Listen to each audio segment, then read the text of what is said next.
السلام علیکم ورحمۃ اللہ وبرکاتہ۔ غصہ حرام عمل ہے، صحت پر اس کے برے اثرات مرتب ہوتے ہیں۔ سورہ العمران کی آیت نمبر 134 میں آیا ہے۔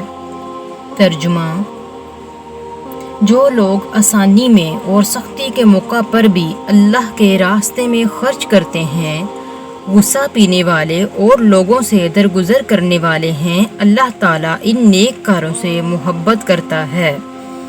حدیث شریف میں ہے، حضرت ابو ہریرہ رضی اللہ تعالیٰ عنہ سے روایت ہے، سرکار دو عالم صلی اللہ علیہ وآلہ وسلم نے ارشاد فرمایا، بہادر وہ نہیں جو پہلوان ہو اور دوسرے کو پچھاڑ دے، بلکہ بہادر وہ ہے جو غصہ کے وقت خود پر قابو رکھے۔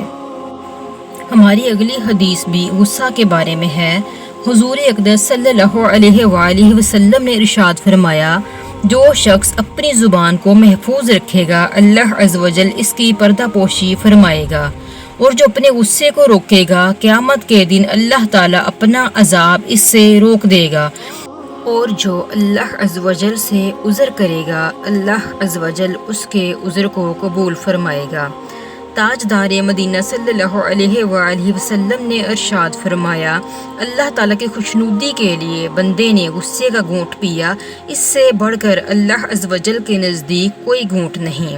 اور اگر غصہ آ جائے تو اس کو کنٹرول کرنے کے لیے دعا، اعوذ باللہ من الشیطان الرجیم، میں اللہ کی پناہ میں آتا ہوں شیطان مردود سے۔